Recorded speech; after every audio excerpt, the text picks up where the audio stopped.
Namaste, guys. Christian Long, Life Enhancement Consulting, giving you a big and beautiful shout out for this Transformation Q&A Thursday on Sunday. We're catching up, guys. We're catching up. Before we begin, let us invoke. Place your hands on your heart. Be aware of your heart. Be aware of your crown. Be aware of your heart and your crown together. Really be aware of the heart. Really be aware of the crown. Really be aware of them together. To the Supreme God, Divine Father, Divine Mother, respect and beloved teacher, Grandmaster Choa Kok Sui, to his teacher, Lord Bodhisattva Mei, to Lord Buddha Kuan Yin, to Lord Ganesh,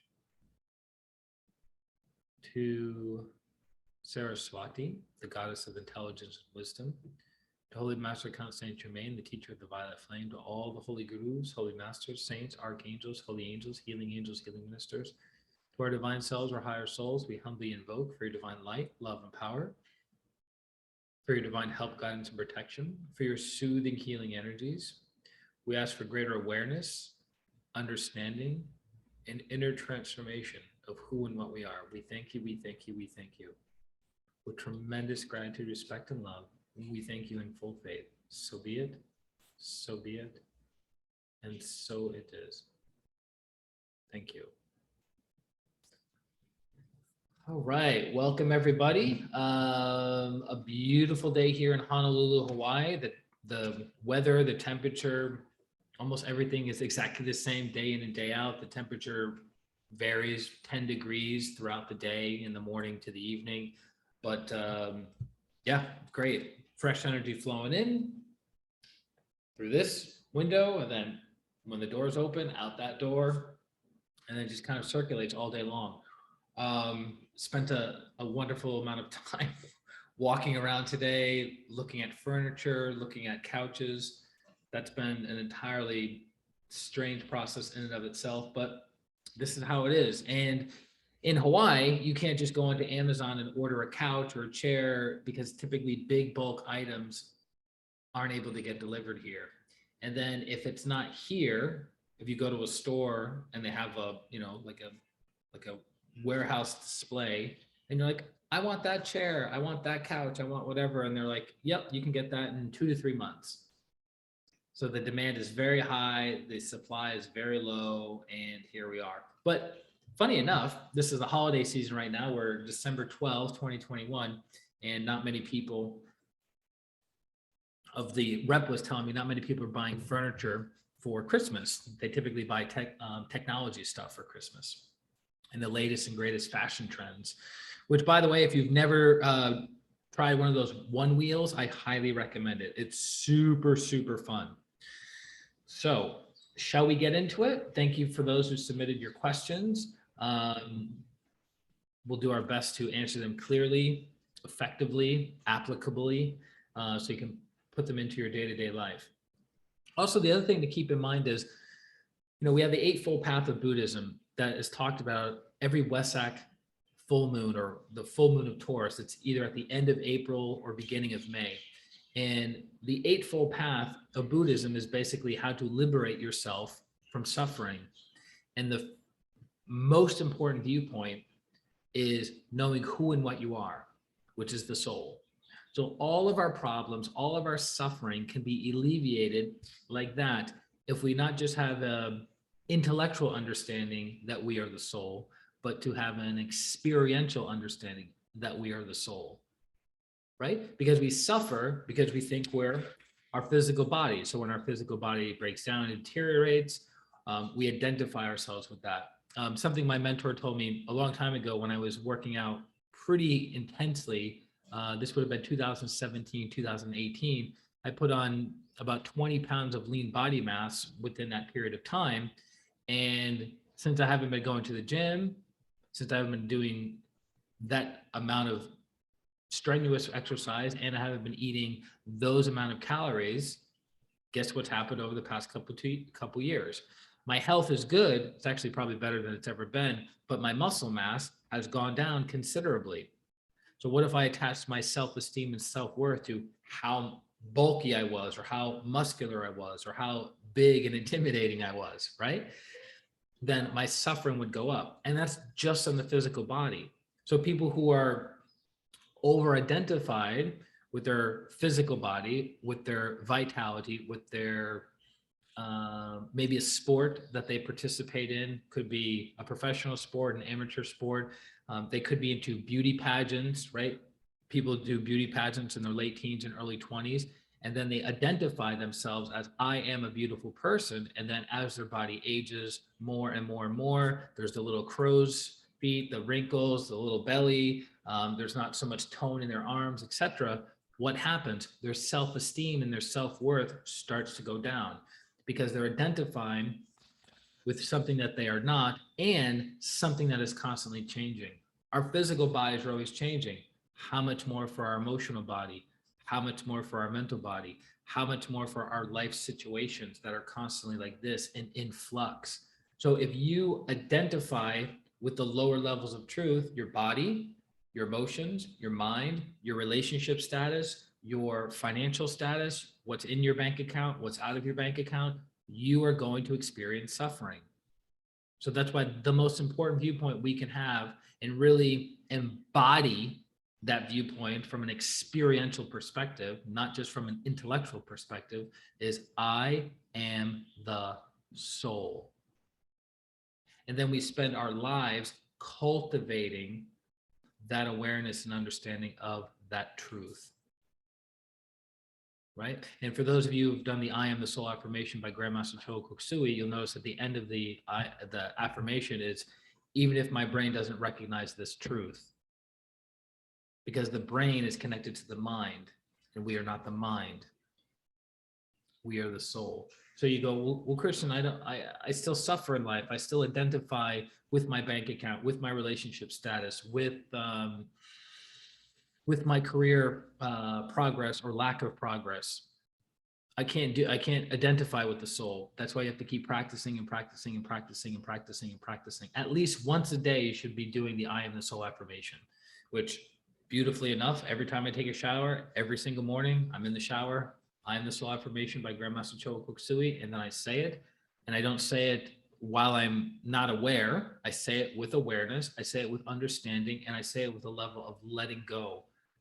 So the soul can come down and start controlling the vehicles, controlling the physical vehicle, the emotional vehicle, and the mental vehicle. Does that make sense? So because the questions are really good today, they're complicated, some of them. And at the end of the day, what's the purpose of having all these questions answered? To give you better understanding of who and what you are, and to help you have more objectivity with what you are not. So if somebody insults you, what are they ultimately insulting? If somebody insults your looks, your weight, your height, your income status, or your social economic status, what are they insulting? They're insulting something that's not you. What are you? I'm the soul. If you recognize you're a being of light, love, and power, what's there to insult? If you recognize them as a being of light, love, and power, what's to be offended by? It's 2 points of light having an experience with each other through the lower planes. I know it sounds woo-woo a bit, a little intellectualized maybe, but it's the truth. And so our goal is to experience the truth. We do our best to understand it, but ultimately we have to experience it. Once you have experience of it, you got it. Not completely, but you go, aha. It's kind of like the example I always use about an orgasm. You can tell a 10-year-old, this is what an orgasm is in super detail. Lots and lots and lots of detail. It's not going to register. But they have the experience of just one orgasm that doesn't encompass all the orgasms in the planet and all the orgasms they'll ever have. But once they have one orgasm, they go, okay, I got it. I got what you're talking about, right? So once you have an experience of the I am, you go, aha, that's what all the great teachers are pointing towards. Aha, I got it. Okay, so our first question, a lot of energy coming down. The first question is, how does one handle being in an abusive relationship. How does one handle being in an abusive relationship? Now, there's a lot to this question, right? There's a lot of meatiness to this question. And I'm going to answer it as good as I know how to answer it. So number one, forgiveness, forgiveness, forgiveness. Forgiveness, forgiveness, forgiveness. Why? Because this is coming from one of the masters in pranic healing that said this many, many years ago to me when I was going through a very, very, very difficult divorce. Was number one, you are both entitled to be happy. You're both entitled to be happy. Or I should say you deserve to be happy. Let me rephrase that. That's the actual quote. You deserve to be happy. She deserves to be happy and you deserve to be happy.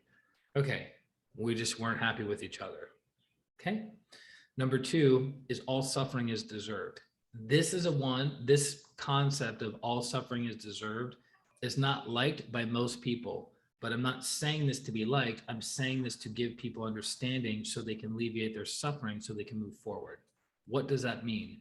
You cannot reap something that you have not sown. You cannot reap a watermelon if you've only sown cherry seeds. You cannot reap pineapple if you've only sown mango seeds. It's impossible. So how does it relate to abusive relationship?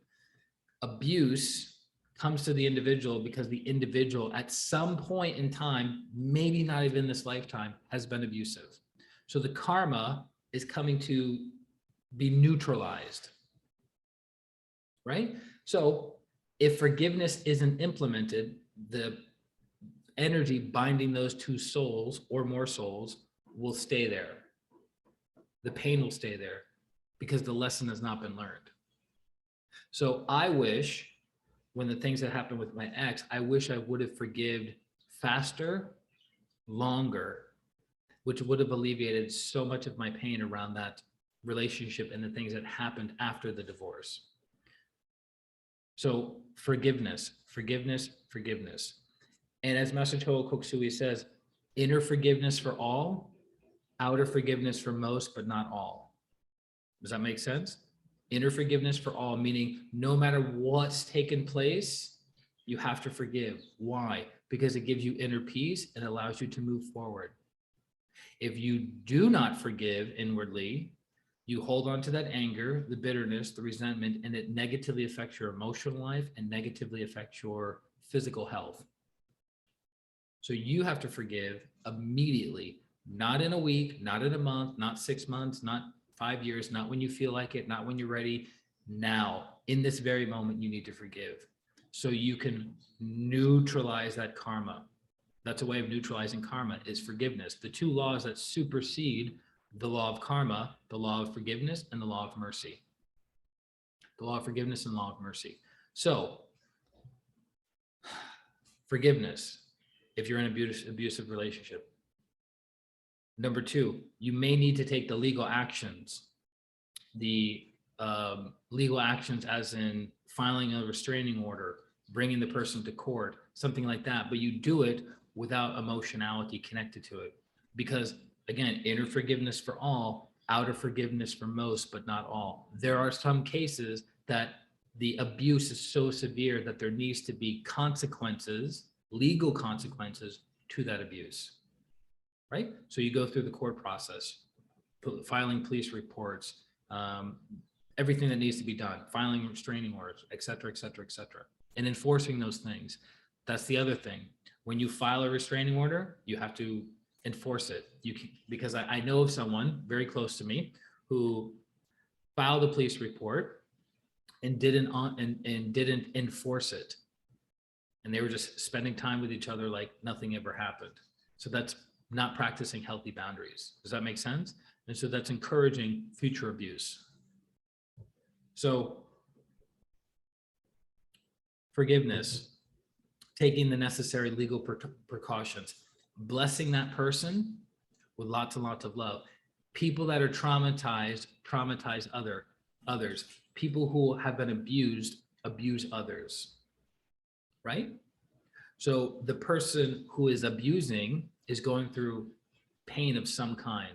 mental pain, emotional pain, even physical pain, and they don't know how to clearly articulate it in a healthy way. So they take it out on other people. So the person needs energy. So in our Twin Hearts meditation, we bless the entire planet. Well, at the end of our meditation, we can bless and bless and bless and bless and bless that person so they feel love, so they are calmer, so they have a source of energy to draw from for a period of time, right? That's something that can be done. Another one is disconnecting, which is typically taught in pranic healing higher classes, disconnecting the cords that are binding you to the other person. If forgiveness is not done, you will stay connected. No matter how good and effective the cord cutter is, if you do not forgive, you will both stay connected. But if you're practicing forgiveness, you can also do techniques to cut your ties and connections to the other person and then shield you from them. So it makes it much more difficult for them to find you in the inner world.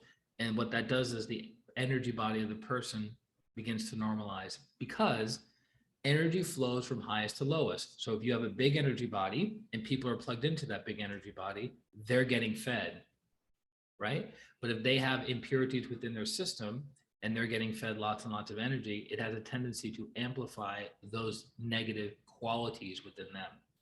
But if you disconnect from them, you shield yourself from them, their energy body begins to normalize, get a little bit smaller, and then those inflammations within them go down. So the irritability, the anger, the frustration, the impatience starts to go down. What else can you do? You can take, this is taught in pranic crystal healing. You can take crystals, certain kinds of crystals, quartz crystals, onyx crystals, smoky quartz, and you can program them to be diversionary tactics. So instead of the person connecting to your energy body, they connect to the crystal. So they're not contaminating you, and that contamination isn't going back to them many, many times. It's going to the crystal. So you can do that as well.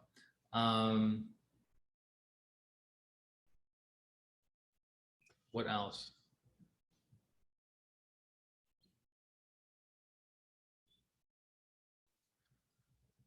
Donating to a domestic abuse shelter.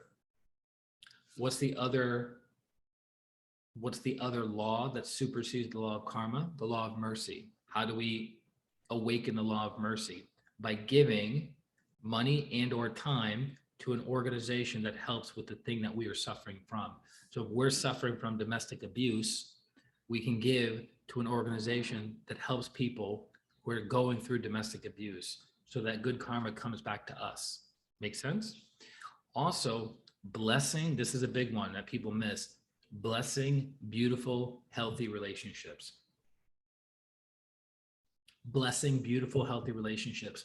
So finding examples, I would recommend Master Glenn and Master Marilag as some of the greatest examples I know of a beautiful 50+ year relationship, blessing them with greater love, greater intimacy, greater romance, greater bliss, greater joy, right? And then that energy will come back to you, because we are bound to people through karma.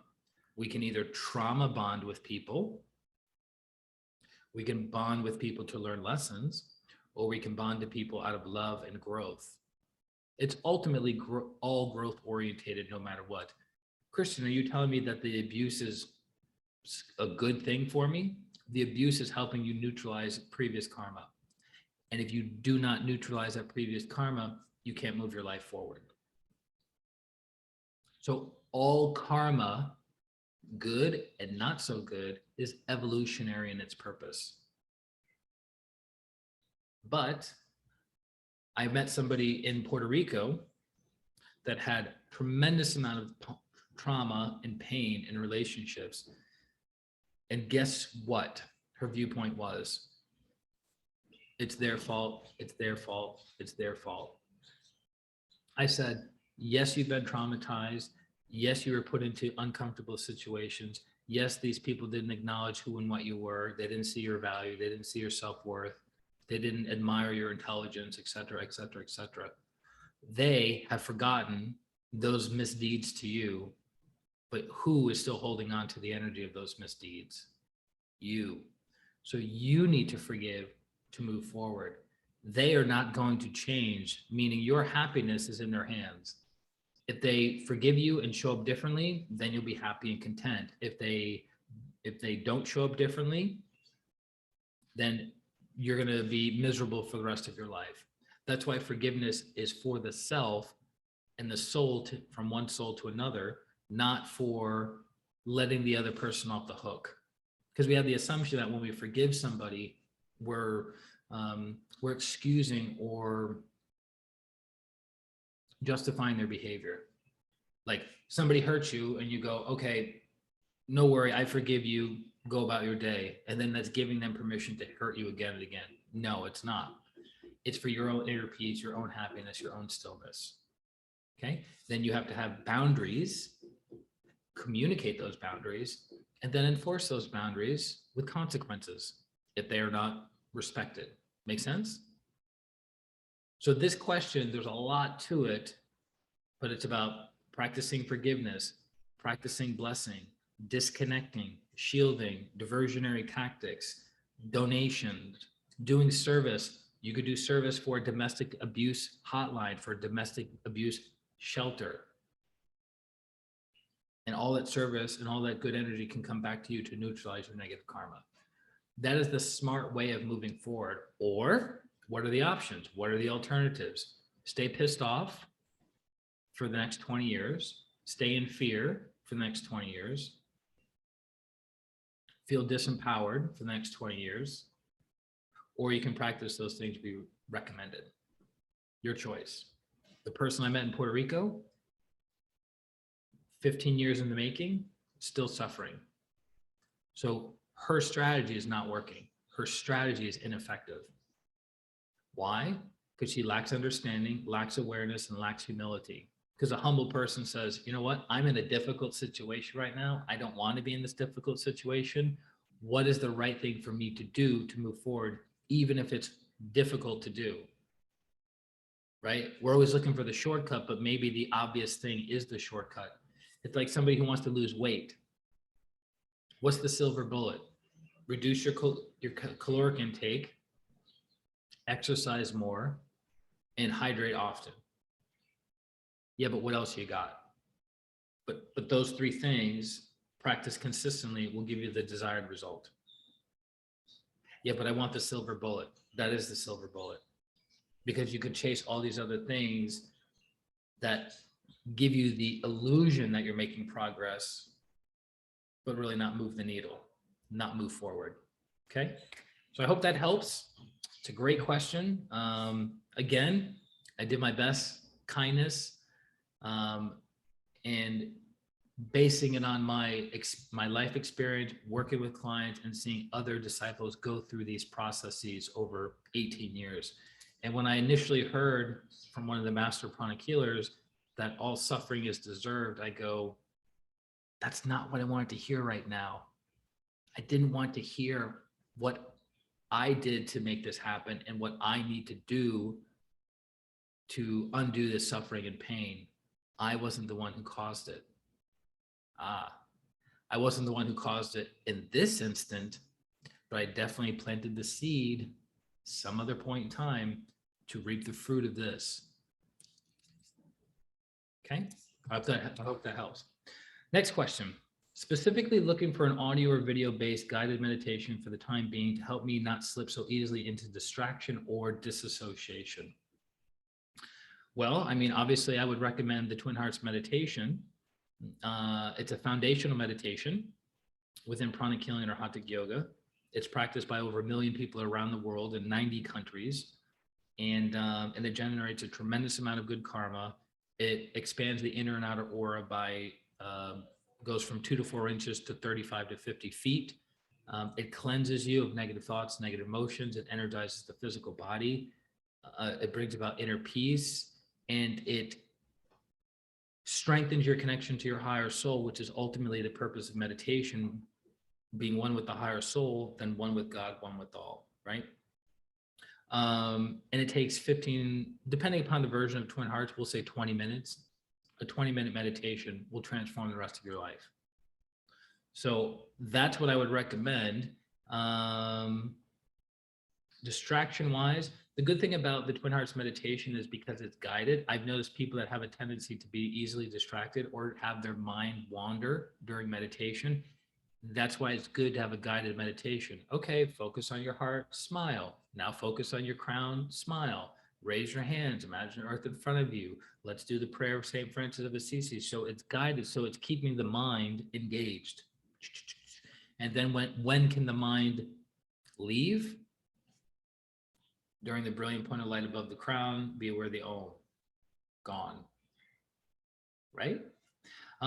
As for disassociation, I'm not quite sure what the person means by disassociation. It could be disassociating from pain. It could be disassociating from trauma. It could be disassociating from excessive thoughts, which goes back to our original point that if you know who and what you are, the soul, you can start making the disassociation from the things that you are not. You're not your body. You're not your emotions. You're not your thoughts. Those are vehicles to do the will of God. Use your physical body, your emotional body, and your mental body to do goodwill and the will to do good. Right? So that's what I recommend. As for audio, I mean, you can do the Twin Hearts meditation through audio as well.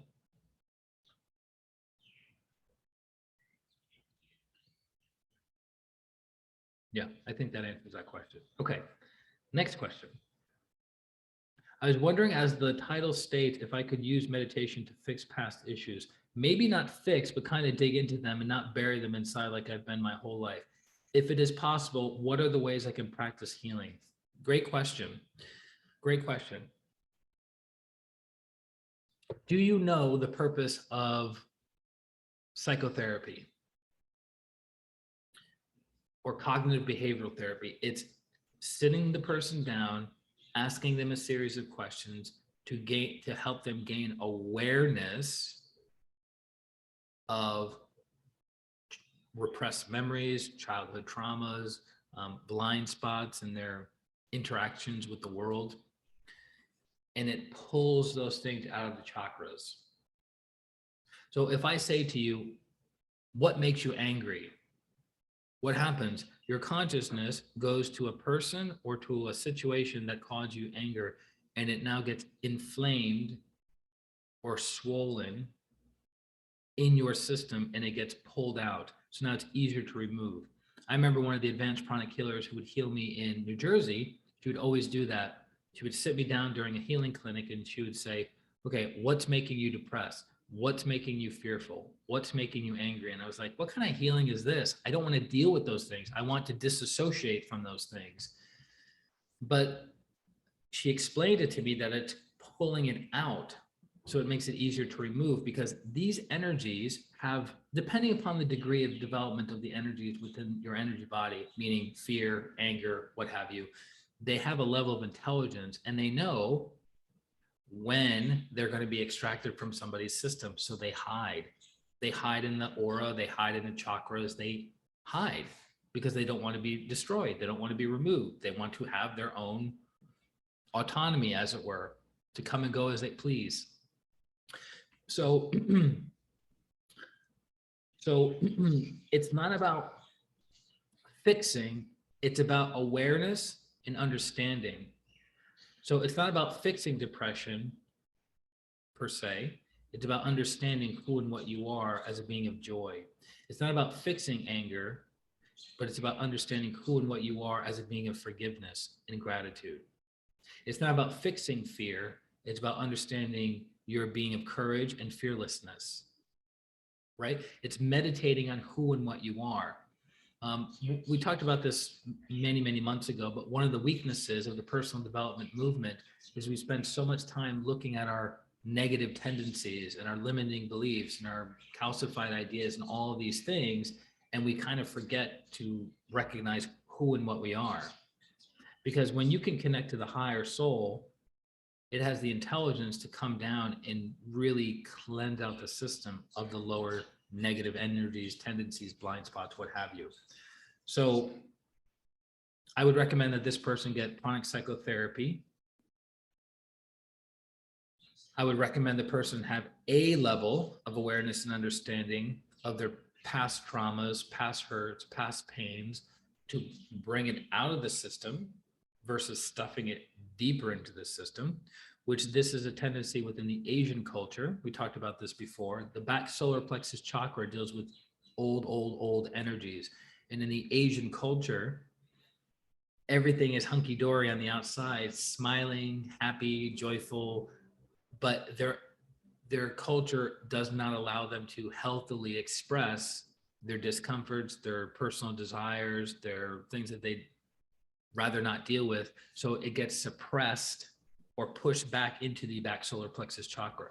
So the back solar plexus chakra within the Asian culture is very, very heavy and dense, okay?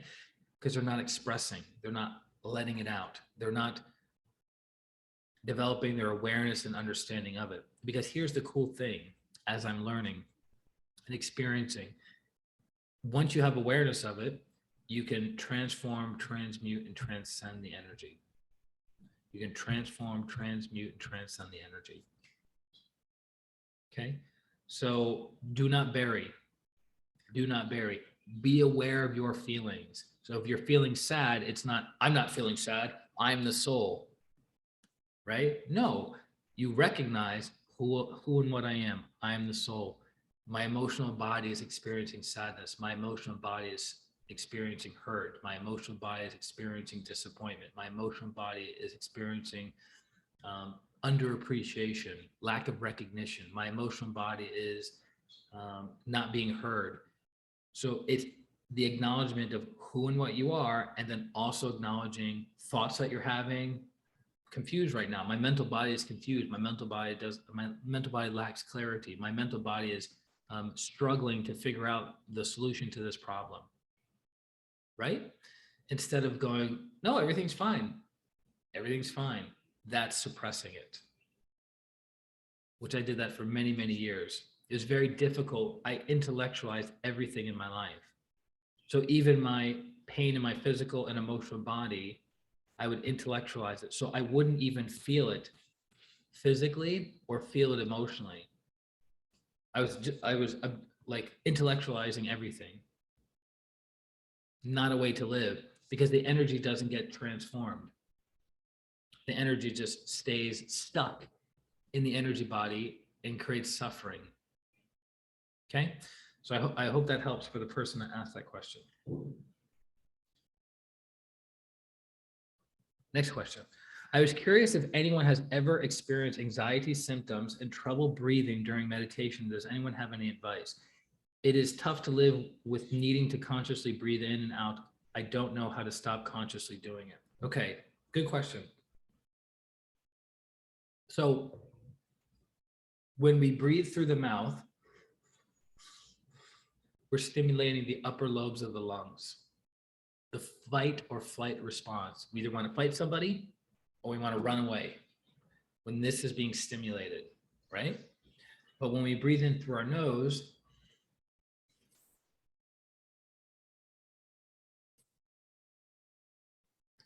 it's able to go down deep into the lungs and stimulate the lower lobes of the lungs, which is the relaxation response. So we feel calm. But Christian, don't some of the breathing techniques involve in the nose and out the mouth? Yes, it depends on what the purpose is and the condition of the person's well-being.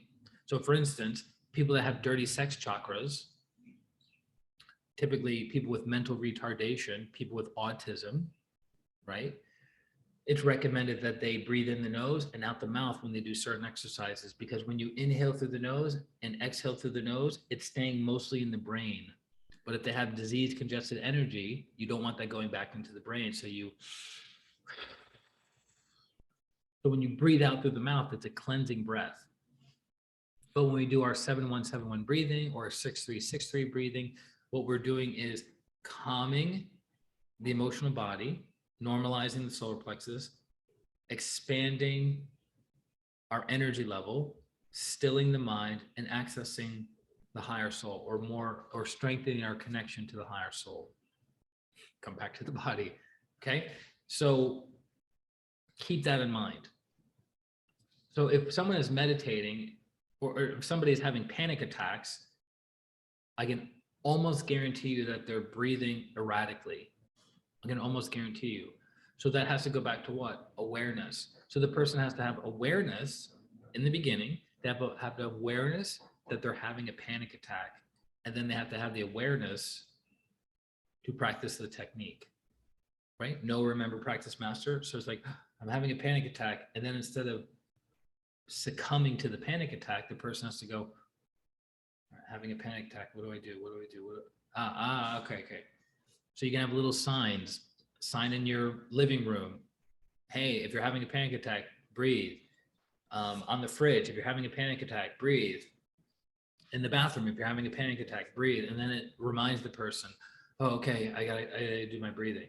Then the next level is getting to the origin of the anxiety, because something is causing you to have anxiety, but you're not aware of it, right? Could be childhood trauma. It could be a car accident. I remember I was in a car accident in New Jersey like 11 years ago, and it was rainy, and somebody drove by me really quickly. The water sprayed on the windshield. I couldn't see anything. I gently tapped the brakes, and the car still got out of control. It spun around. It bounced off the guardrail, and then it came back into the road, and it got almost hit by a furniture truck. I was fine. The car was totaled. I walked out unscathed, super, super grateful. I paid off some of my car karma, which was plentiful at the time and continued to be that way for a while, but super grateful, done and over with. So I noticed afterwards, a couple times, it only happened a couple times, but I had awareness of it, that when I was driving my girlfriend's car or friend's car or rent a car and it was raining, there would be this bizarre anxiousness that would come out of nowhere. But I connected it to that moment because I had awareness, and it disappeared. But I've known other people that had accidents in the rain that they can no longer drive in the rain, but they haven't made that connection.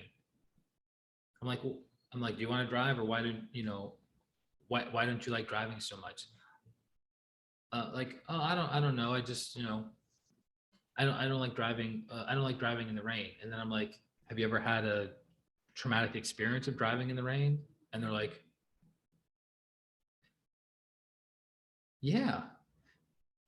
So their anxiety, that's the origin story of their anxiety, was the trauma around driving in the rain and having an accident. So it's really, really fascinating to observe people, because as my mentor has said, everyone's traumatized. It's just to what degree have people been traumatized. But when people are traumatized and they've been triggered, they stop making eye contact.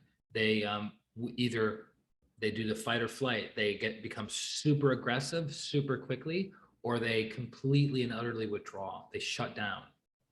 Those are signs of a traumatized human being. They start speaking very quickly.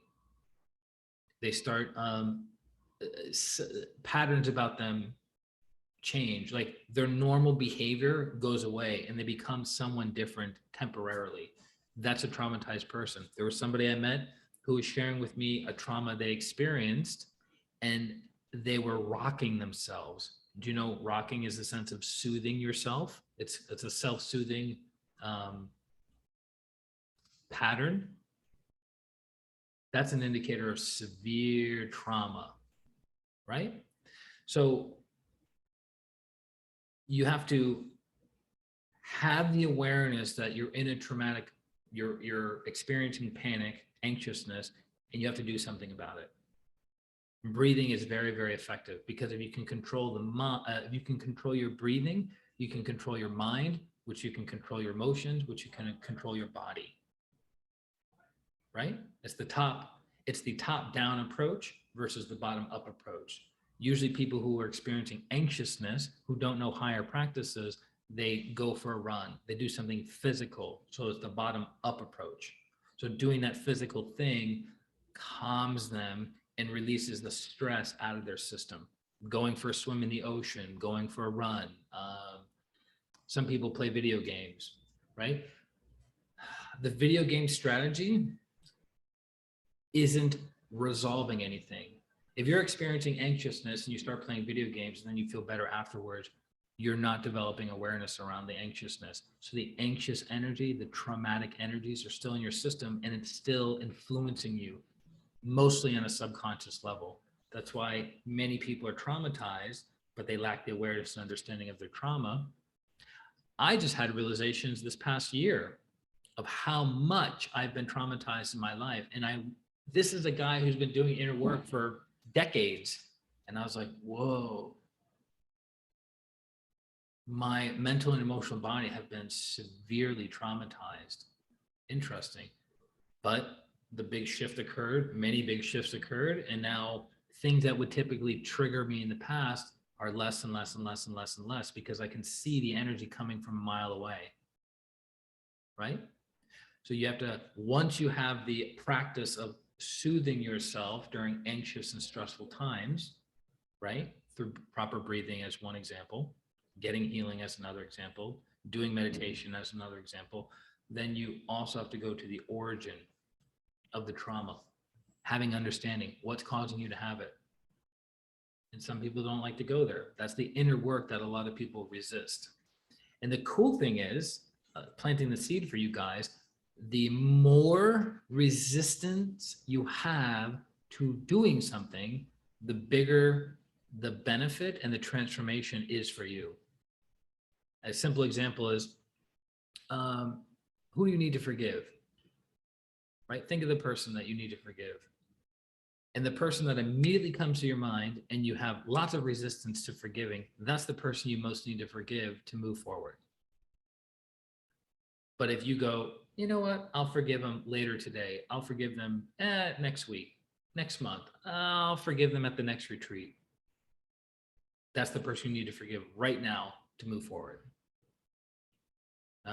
Inner work, inner reflection and firm resolution around low self-esteem, around self-sabotage, around self-doubt, around poverty consciousness, and there's this swelling up of resistance, there's your clue. So if you have lots and lots and lots and lots of resistance to doing something, meaning you don't even hear me, right? Let's say you have anger issues and I talk about anger issues and you check out, there's your clue. Let's say I talk about abuse issues and you check out, there's your clue. I talk about money issues and you check out, there's your clue. But it requires you to have the awareness of, wait a minute, I'm checking out. That's another indicator. Remember when somebody's in a program and they're traumatized and their eyes go dull or blank, they've checked out. Because being present to what's happening is too painful. So they go somewhere. They go somewhere safe. Okay?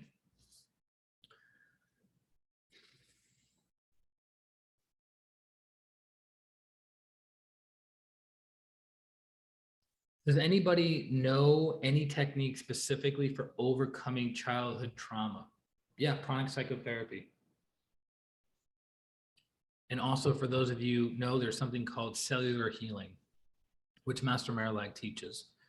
So I would recommend doing psychotherapy on the aura and the major chakras around trauma, specifically the crown, the ajna, the throat, front to back solar plexus, front and back heart. And if it's a money issue, the basic chakra. If it's a sexual issue, the sex chakra, and remove the trauma specifically, meaning you're going in and you're working through the aura, the chakras, and then you do cellular healing as well. And you remove any and all childhood trauma connected to this, or any and all pain, sorrow, and suffering connected to this, right? So you can either hire someone to do it to speed up that process, or you can do self-healing, which is effective. It just takes longer in most cases because we're not so subjective. So objective with our own healings, right? If you're like, trauma, I don't want to look at that. But if you tell somebody, hey, can you heal my childhood trauma? They're like, yeah, okay, sure, no problem. Cut, disconnect, sweep, general, localized sweeping, pull it out. cellular healing, replace it with lots of peace, happiness, joy, emotional healing. Okay, cut, stabilize. How do you feel? I feel so much better. I feel lighter. I feel happier. Okay, good. You could do the same thing, but it's going to be kind of like drudgery for you, and it will probably take longer as well. So I would recommend pranic psychotherapy, cellular healing. I would recommend forgiveness, forgiveness to the person or persons who hurt you. So if your childhood trauma is associated to your parents, you need to forgive both of them. How long? It depends. The longer and more severe the trauma, the longer the forgiveness. I would say minimum, if it's the old stuff, right? Childhood stuff, and you're in your 30s, 40s, 50s, 1 month on one parent, 1 month on another parent. Okay. If it's a sibling, you need to do forgiveness on that person. Again, 1 month minimum. Kristen, I don't have a whole month to do it. I don't care. Do you want to heal or not? Do you want the therapeutic effect of forgiveness or not? Again, justifying, rationalizing, hiding, avoiding, it's not going to remove it, not going to deal with it, not going to help you move forward. Okay, so you have to do it. So forgiveness. Also, when you practice forgiveness, you disentangle yourself to the other person on a soul level, and you also generate good karma for yourself and for that person when you practice forgiveness, and you also have clarity of the situation. So when we are angry and we are entangled, we don't see a situation clearly. But when you practice forgiveness, you're more objective about what's happening. You ever notice that? When we're super, super angry with someone, we can't see anything clearly. And usually the words and the actions that take place when we're angry are not very kind and full of injury, right? But if you've practiced forgiveness, you're like, okay, I'm cool, calm, and collected. I'm more objective about this. I'm not going to get so worked up about it. Okay. Again, forgiveness is for you. It's not for the other person. Please remember that. Forgiveness is for you, not for the other person. So if you don't forgive, what does that mean?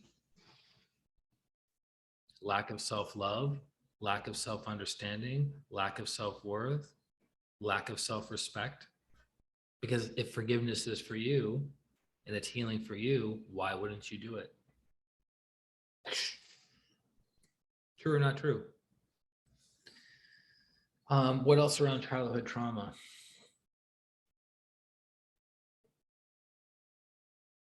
And by the way, this may come as a surprise to some of you listening. It can take years of healing. You heard that correctly. It can take years of healing. We're talking with the most severe of cases, but it can take years of healing. So let's say you were traumatized as a child from 5 years old to say 7, 8 years old. So 2 to 3 years of trauma, but it happened when you were a child, which means the earlier things happen to you, typically it's unfinished karma and old karma that you didn't take care of a previous incarnation that's carried into this incarnation. And then guess what? The seeds of trauma were planted in your aura and energized in your aura, and then energized more for the rest of your life.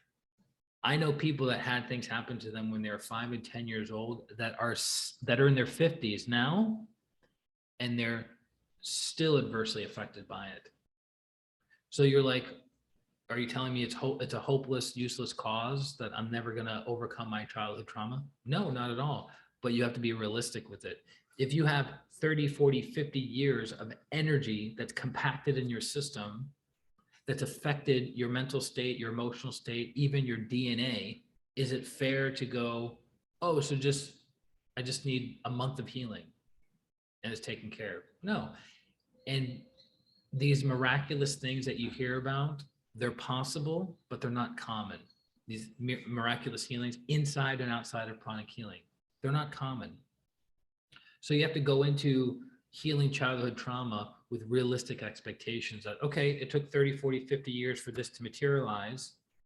Am I ready, willing, and able to hunker down for the next 12 months of doing regular awareness, regular understanding, regular healing, regular forgiveness, regular gratitude to transform as a human being? Yes.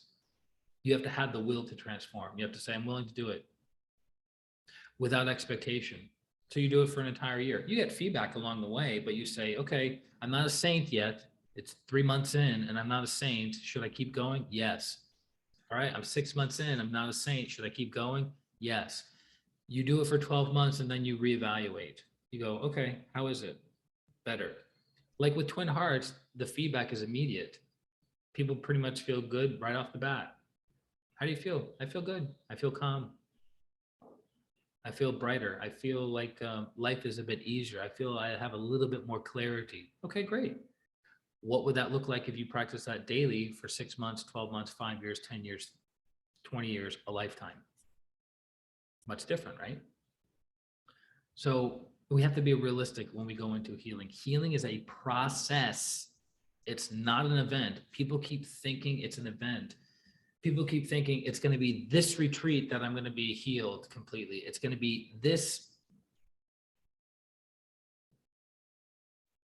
out-of-town guru coming into my town that's going to heal it. It's going to be this magic water, this magic crystal, this magic wand, this. It's very rare for that to happen. You have to be karmically entitled to be healed miraculously, and you have to be super conductive and super receptive in order to have those energies be integrated within you. That is not common. So work on your receptivity, work on your conductivity, and then you get healed faster.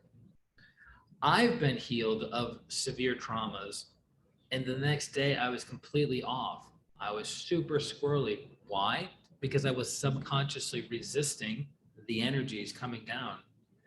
The old trauma going out and the new divine energies that are programmed from the soul to come down and transform me. I was fighting it. My little self was fighting the new energy coming in, right? But if I was just super conductive, super receptive, and super grateful, I'm healed, I'm transformed. So grateful. That's why it takes some people months to assimilate higher energies, if at all.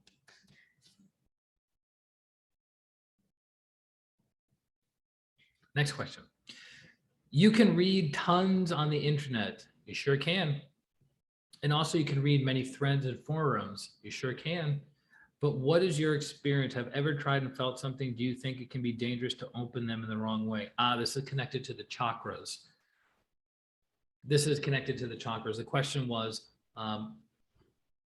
where do I go to find out information about the chakras? You can read tons on the internet. You can also read many threads and forums, but what is your experience? I think I have some experience in the chakras. Ever tried and felt something? Do you think it can be dangerous to open them in the wrong way? What does that mean, right? So I give the person credit for the humility of like, look, I hear these things called chakras, but I know really nothing about them. What's the deal, right? As one of my mentors said many, many years ago, to me, the chakras are as real as this table. I was like, huh. At the time, I was getting sensitive to the chakras. I could feel them spinning, right? And I'm like, I don't know if they're as real as the table to me, but I can feel them spinning. I can feel something happening around here and around here, especially around here, solar plexus area, right? Where do you go, right? Where do you go to learn about the chakras? Again, the chakras are commonplace in, say, India, but there's a veil. What's the veil? That the chakras are in the back, or I'm sorry, the chakras are in the front. They don't have back chakras. So there's a veil. There's a purposeful veil shielding people from going, what about the back? Are there any energy centers back there? But then in the Chinese culture, they talk about the front energy channel and the back energy channel, but they don't talk about the front and back energy channel in India. It's not commonplace.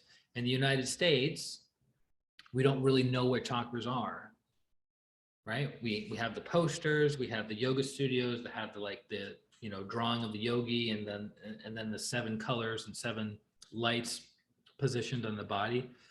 But if you ask people, even yoga practitioners, what they are, they're not going to be able to clearly tell you. So I recommend Grandmaster Choa Kok Sui's work. That's who I've trained with. That's who I've been able to get 99.8% of my knowledge from, about energy healing, meditation, and practical spirituality, about the energy body, what's going on with the energy body, chakras and their functions. A super teeny tiny book. It's very on point. That's a book I would recommend anybody start with. You read that book and you know more about the chakras than 97% of the world, right? The Chakras and Their Functions by Grandmaster Choa Kok Sui. Thin book, easy read, right? Covers the 11 major chakras. And then for more detail, you can read the Spiritual Essence of Man book, also by Grandmaster Choa Kok Sui, where it's connecting the chakras to the tree of life and to the Kabbalah. Sorry, guys. Those would be great things I'd recommend, because here's the thing, right? I could recommend 20 books, right? Books by Alice Bailey, books by the Theosophical Society, books by Rudolf Steiner, books by Carolyn Mace, right? All these different books on the chakras, but like, is that going to increase your experiential understanding of them? Not so much. But if you just have one book that's clear, simple, to the point, it's accurate, and then it gives you practical things to do to work with your chakras, why not just stick with that one book and then practice, and then you go, oh, okay, now I have experiential understanding, versus reading 20 books, not practicing anything and not developing any experiential understanding. It's the same thing with like people that have never had an experience of God, but they've read 100 books about God, and they are still, check this out, doubting God, doubting the existence of God, right? You're like, the 100 books that you read on God wasn't enough? You're still doubting? But you can have the person who reads 0 books on God, but has the experience of God, and they're like, okay, I get it. They don't get the totality of God, but they get it. They go, okay, I get it. There's an energy with consciousness that I'm a part of, that I'm one with. And you're talking from experience, not what you read in the book. Okay, so I don't recommend, like, you could do whatever you want. You can read 1,000 books on the chakras. You can go deep into the ancient texts of the Vedas and read about the chakras. But is it going to add to your experience of the chakras? That's the question you want to ask. Some people know God through understanding, but most don't. It takes a lot of time. Next question. Oh, and by the way, do you think it could be dangerous to open them in the wrong way? Not about opening them in the wrong way, because the chakras are all open. All the chakras are open. They're all spinning clockwise and counterclockwise. They're absorbing energy, using energy, and releasing energy, right? All the time, from the moment you were conceived to the moment you leave your body, they're functioning. It's not about wrong way. It's about prematurely awakening your Kundalini energy, which, by the way, everyone's Kundalini energy is awoken, because if it was not awoken, it wouldn't be alive. It's the animating factor of our existence, right? But if you do exercises and meditations and practices that prematurely awaken it without doing the necessary purification of the chakras, then you start awakening those things. It's not the chakra being prematurely awakened that's the problem or dangerous. It's the impurities within the chakras and the lack of character building of the chakras and of the virtues that becomes the problem. Does that make sense? So if your sex chakra is clean, healthy, and strong, awaken as much Kundalini energy as you want. Get after it, because then that's going to magnify charisma. It's going to magnify energy going into the brain. It's going to magnify influence and persuasion. right? It's good. Youthfulness, it's good. But let's say your sex chakra is dirty, lots of negative chords, lots of entities, lots of elementals, lots of unhealthy thought forms around sex, and then you prematurely awaken the Kundalini energy and it rushes into that system, rushes into that dirty, congested system. What's your life going to look like? You're going to become a sex addict. How's that going to be for you? It's actually, as I understand it from one of the masters, it's one of the hardest conditions to heal. Sex addiction is harder to heal than cocaine addiction, as I understand it. Okay, so it's not whether the chakras are dangerous, it's the impurities within the chakras that's the problem. But Christian, how do I know what the impurities are? Look at your life. Is your life good? Is it progressing? Is there normalcy? Is there balance? Is there healthiness? Are your finances good? Are your relationships good? Is your physical health good? Look at your life. Practice self-honesty. Go, my relationships are really crappy right now. Great. And if you introduce a bunch of premature awakened Kundalini energy, your relationships are going to suck even more. I'm having financial difficulties right now. Great. Introduce a bunch of premature awakened Kundalini energy, and then your finances are going to go in the tank even more. But if your life is like this, smoothly progressing, then awaken your Kundalini. I recommend doing it properly through the Arhatic yoga practices, but there are other schools that also help awaken Kundalini that are valid schools, that are good schools. Okay. Next question. What should I be doing with my eyes during meditation? I have a feeling we might have answered this months and months, maybe a year ago, but so the energy is different, question's different.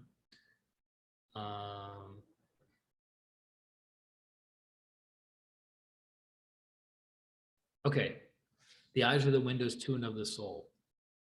So when your eyes are open, soul energy is pouring out, and it's also allowing other people to go in.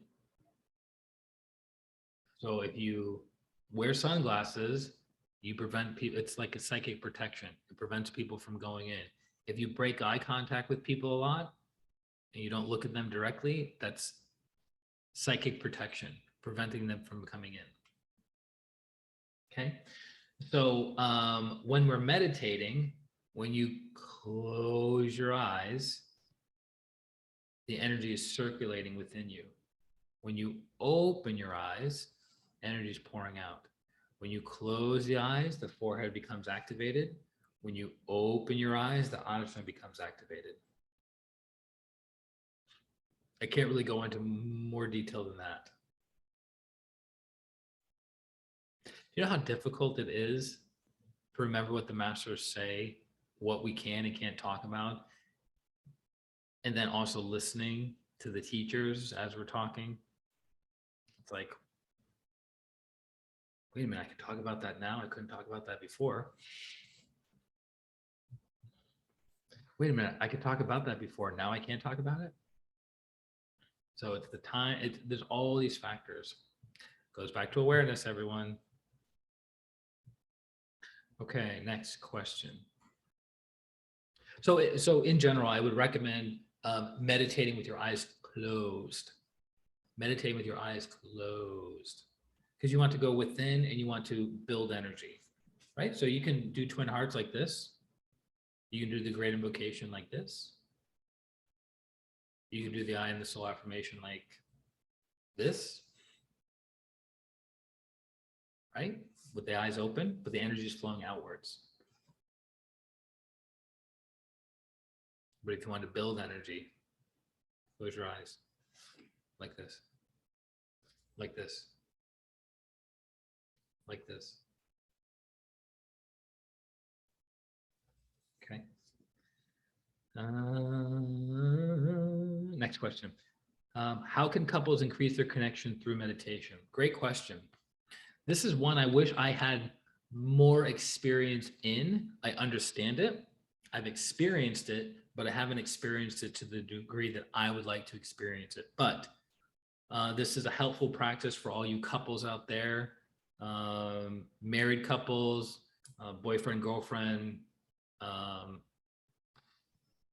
I would not recommend this with friends or non-intimate partners. I would not recommend this with friends or non-intimate partners. So when you do the Twin Hearts meditation, what do? We raise our hands in a blessing mudra, both hands at heart level, and we bless the earth in front of us, right? What's a way to increase your connection between you and your partner? You hold one hand to the other person. So one hand is up blessing, one hand is holding the other person's hand, and it's magnifying the energy that's passing through you both. And it really strengthens the connection. If you look in the basic pranic healing book, Miracles Through Pranic Healing, and you flip to the beginning of the book, it'll show you a couple that are holding hands and their auras are merging with each other. That's what's happening when you hold hand with someone during the Twin Hearts meditation. Your auras are merging. It's a form of alchemy.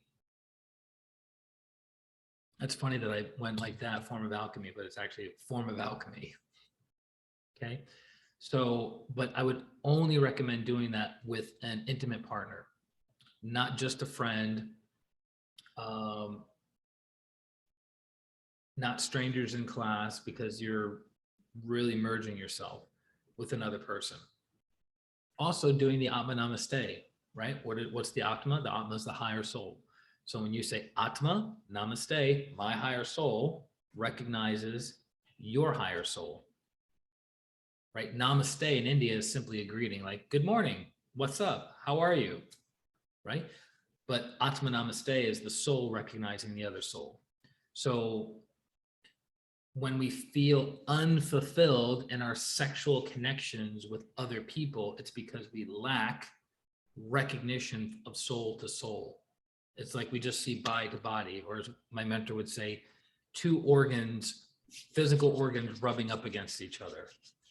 Right? When you really think about it from that gross, dense perspective, two physical organs rubbing up against each other, it's kind of funny. We're like, God, we spend so much time chasing the physical rubbing of the organs, but it's like, do we recognize that there's a soul across from us? Does that soul recognize that we're a soul across from them? That we're beings of light, love, and power, merging with one another? Right? So if you can acknowledge the divinity within the person you're connecting with, the connection will be stronger, it will be richer, it will be deeper, and it will be fulfilling when and if there's a physical connection. Most people, myself included, for most of the time, it is the sexual connection is fleeting, or the sexual fulfillment is fleeting, because there's a lack of recognition. Now, I don't claim to be an expert in this per se. I'm very good at connecting. I know how to connect myself to others, others to me. I know how to connect people to each other because I've been trained in how to do that. But for the deep, deep, deep connections, the alchemy on the higher levels, it's very difficult to find the appropriate partner to do that with.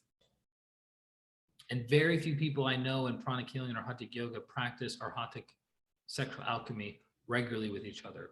I can't think of anyone, to be honest.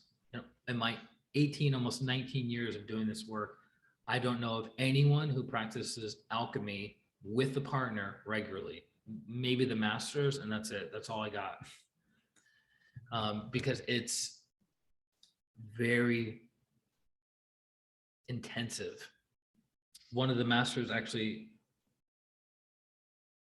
my son just got his third stripe on his belt. He's getting closer to getting his blue belt in Brazilian Jiu-Jitsu. Attaboy. I'm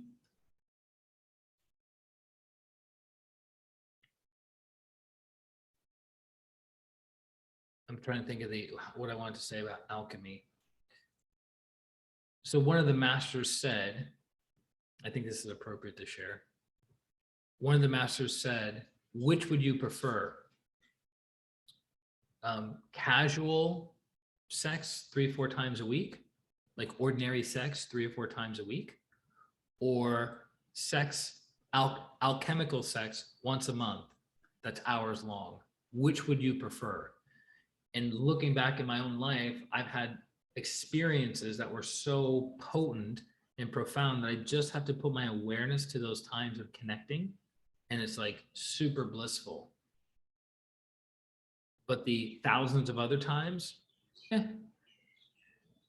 So which would you prefer? Obviously, we want both. We want to have casual intimacy throughout the week, but then if we can just schedule that, once a month time of, all right, let's clear the calendar. It's the full moon.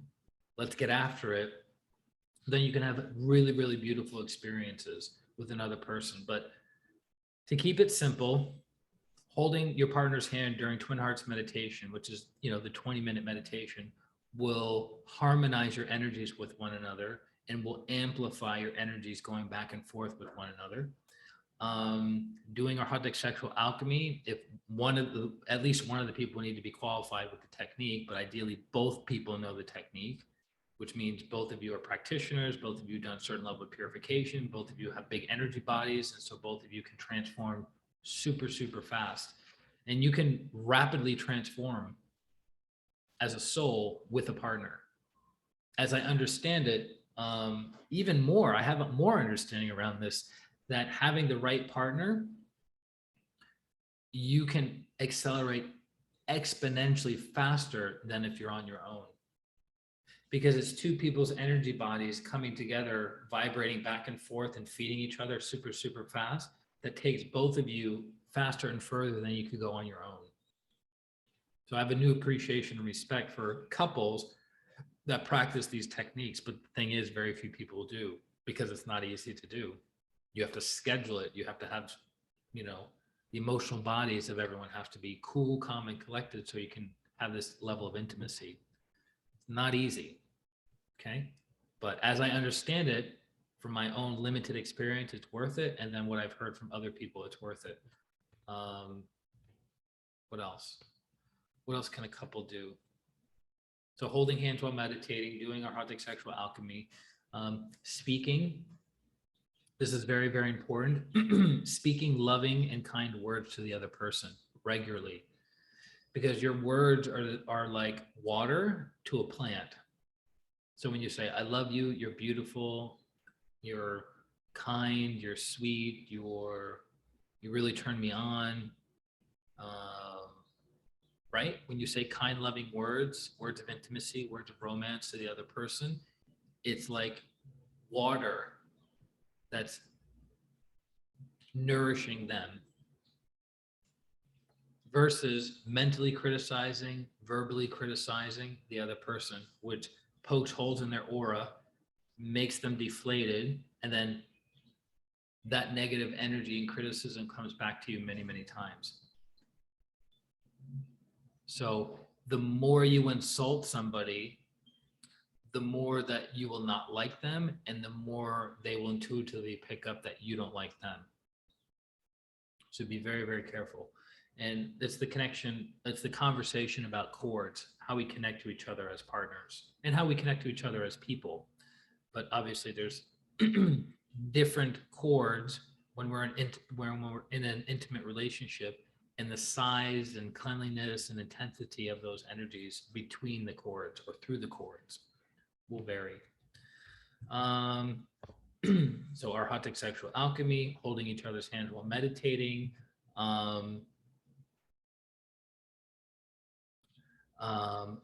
loving and kind words. And then I'll leave with this, another way of connecting through meditation, because meditation is about oneness, right? Is understanding your partner. That's a key. When you understand something, you love it more. When you understand something, you love it more. So the more you understand your partner, why they are the way they are, why they think the way they think, why they speak the way they speak, why they feel the way they feel, why they look the way that they look, their family dynamic, everything about them, the more you, because we're with ourselves 24 hours a day, 7 days a week, and we still don't understand ourselves.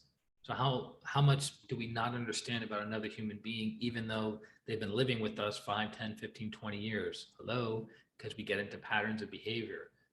But if you can understand your partner deeper, your love and compassion for them will grow exponentially.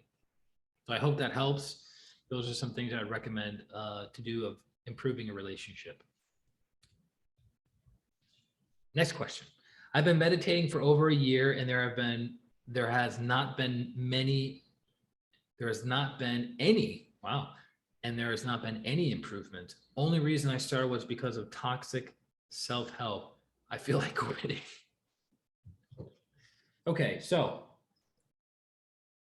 you can feel that this person is going through a difficult time because the person was saying, I got started because of toxic self-help. Why is helping the self toxic? Why is personal development toxic? Why is spiritual development toxic, right? So it gives you kind of the viewpoint, the filter at which this person is viewing self-help and viewing the self. And I feel like quitting. So again, quitting is solar plexus chakra. So we start something and stop something typically based on how we feel, not based on understanding, right? So if I said to you, okay, what's your mission in life? And you go, well, I want to become soul realized. And then you start doing practices that move you closer in the direction of being a soul realized human being. And then you go, you know what? Screw this, I'm out. You're doing that based on what you feel versus understanding what it means to be self and soul realized. Because as you go through the process, you're going to have ups and downs. You're going to have breakthroughs. You're going to have breakdowns. You're going to have disappointments. You're going to have realizations and revelations. But if you know that that's all part of it and you need to transcend all of it in order to be self and soul realized, you go, okay, this is part of it. So you don't quit doing the things that have been proven to help you become a self and soul realized human being. Grandmaster Chogo Koksui says, if one practices Arhatic yoga regularly for 20 years, they will become enlightened. Now, there are degrees of enlightenment, true or not true. But in his context, he means a strong connection of the incarnated soul to the higher soul. That's 20 years of regular practice. Not many people are doing 20 years of regular practice, but he is an embodiment of that system and beyond, right? So he's already proven, he goes, look, I've been there, done that, and I know what you guys need to bring you to a high level. Not maybe to God, well, to bring you to a high level. All you do is have to follow the what? Follow the system, one foot in front of the other. And then 10 years goes by, 20 years goes by, 30 years goes by, and you're like, wow, I'm a better human being. I've developed these abilities. I'm able to heal. I'm able to serve. I'm able to be compassionate. I'm able to be patient and tolerant with the world, with myself. Okay, good investment. But this person has been meditating for over a year and there has not been any improvements. Well, the person either is, I don't know what the person's spiritual practice is, meditation practice is. To say no improvement, either one, it's the worst system ever. And even the worst system ever, you can still get something out of it. More likely the person lacks awareness of what they're doing and what they're looking for.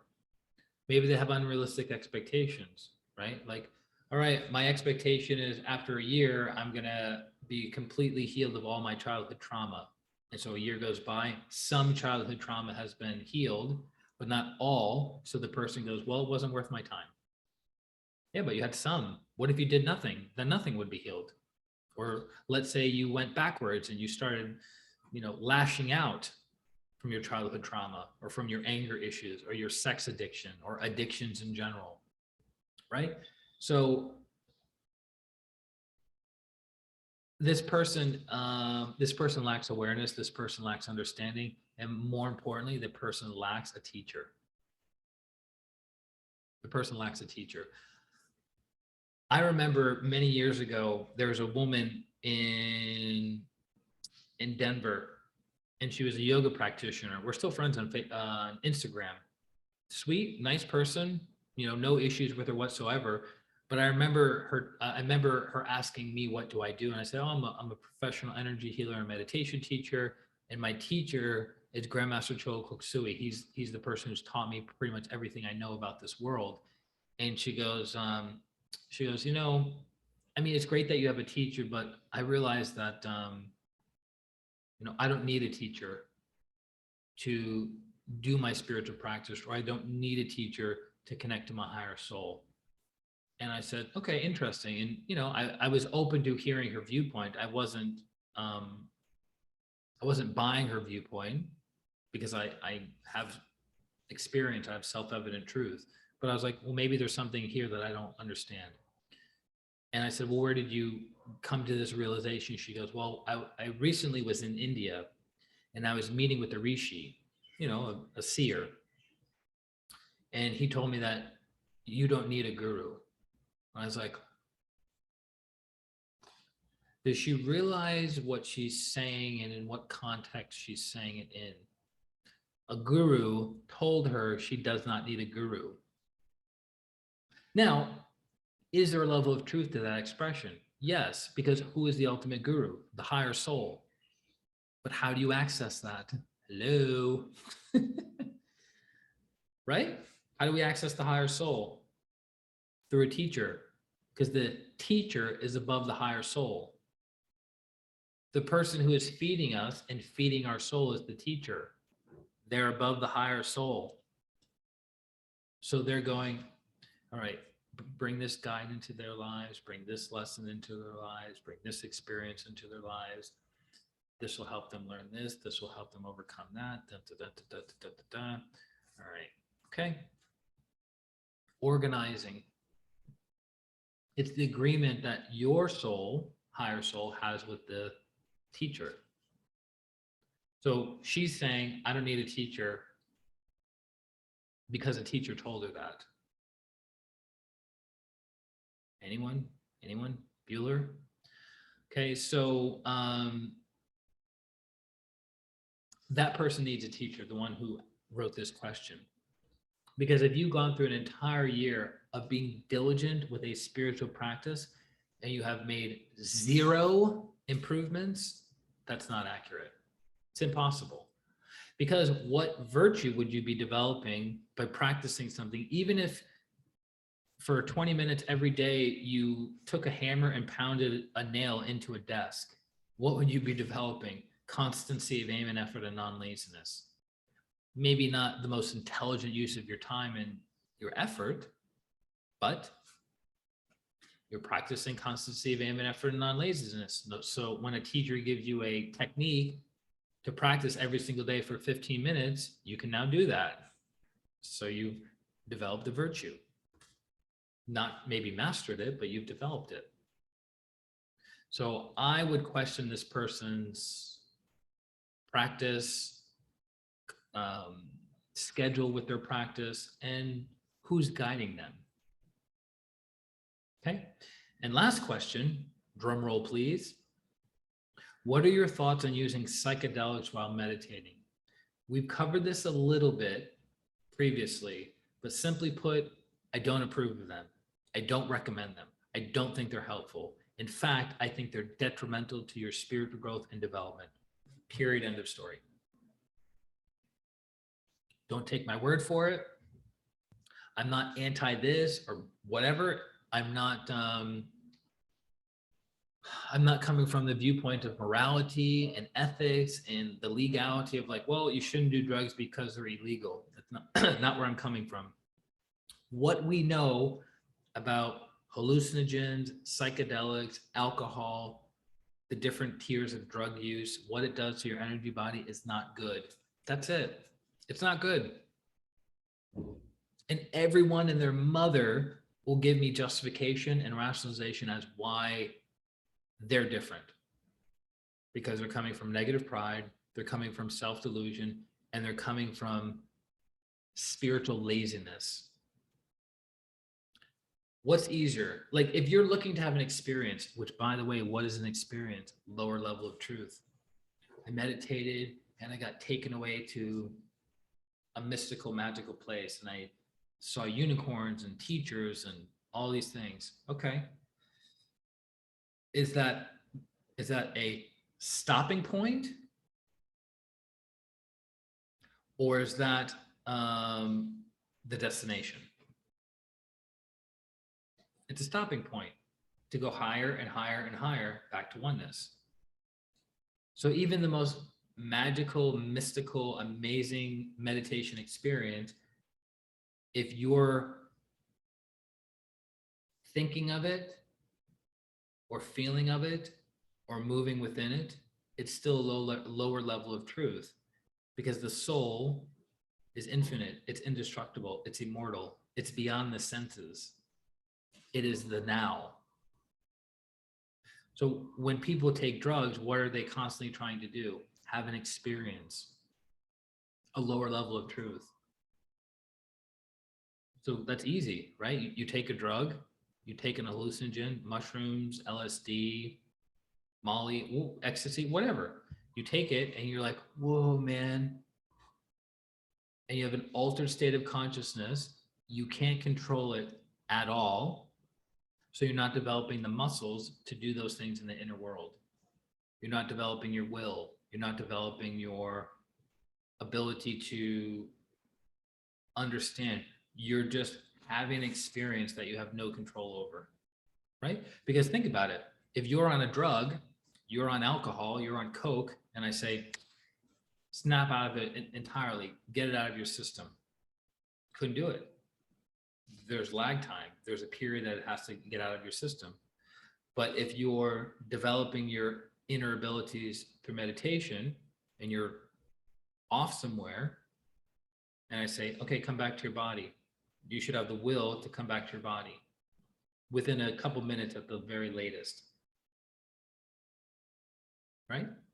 You're developing an ability to go higher and higher and higher versus using the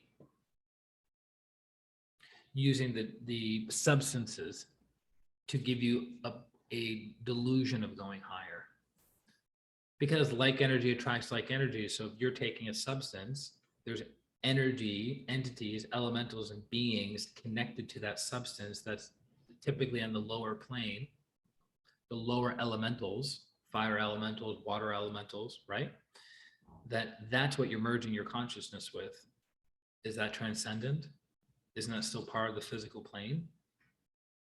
Still part of the planetary logos? Can't you go higher? So again, my thoughts on using psychedelics, no. It burns holes in the chakras. It doesn't help the person become spiritually developed. It gives the person a false sense of development. Just because you see something on a trip doesn't mean you're any closer to enlightenment. Likewise, we talked about this before. Just because someone is clairvoyant doesn't mean they're developed. Okay, so I don't recommend it, but again, you're all adults. You can all make your own decisions. You all have free will. If you want to drop acid every single day for the next 6 months, you're more than welcome to. You want to do microdosaging on mushrooms, you're more than welcome to. You want to start drinking heavily in the evenings, afternoons, and mornings, you're more than welcome to. Get after it. You'll learn some lessons through it. You'll generate not so good karma for yourself, but you know, you do you. So I don't recommend it. And the thing is, it's like, I've had many clients, and I think I'm more worked up about this subject matter because I've had many clients over the years bring this to me about taking psychedelics as a shortcut to God. And some of them have listened and realized maybe not the best thing for them. And others have just been like, but I really want to know. I really want to see if it's the right thing for me, right? So then they try it, and then their energy body is super contaminated and super congested for a period of weeks or months afterwards. That's if they're not getting healing, right?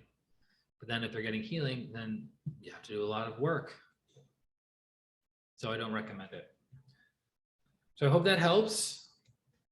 I hope you guys got value out of today's Q&A. I love doing these Q&As. I'm super, super grateful for your questions. Again, for those of you who have a burning desire to know something, to have a deeper awareness and understanding of something, submit your questions to christianrlong@gmail, christianrlong@gmail. And then you can go to Facebook as well, Christian R. Long at Facebook, right? And on that note, have an amazing upcoming next 7 days. Let's close. Place your hands on your heart. Be aware of your heart. Be aware of your crown. Be aware of your heart and your crown together. To the Supreme God, Divine Father, Divine Mother, respected and beloved Teacher, Grandmaster Cho Kuk-Sui, to Lord Mahaguru Jamiling, to Lord Buddha Kuan Yin, to Lord Ganesh, to Holy Master Count Saint Germain, to Saraswati, to all the holy gurus, holy masters, saints, archangels, holy angels, to the angels of awareness, understanding, and inner and outer transformation, to our divine selves, our higher souls, we humbly give thanks for your divine light, love, and power. Thank you for blessing us with greater wisdom and understanding of who and what we are, the soul. Thank you for helping us be compassionately objective with ourselves, with others, with the world at large. We thank you with gratitude, respect, and love. So be it, and so it is. Thank you. Woo. All right, guys, lots of love from Honolulu. My heart to yours. Any questions, comments, concerns, feel free to submit them to me, and I look forward to connecting with you very, very soon. Bye-bye.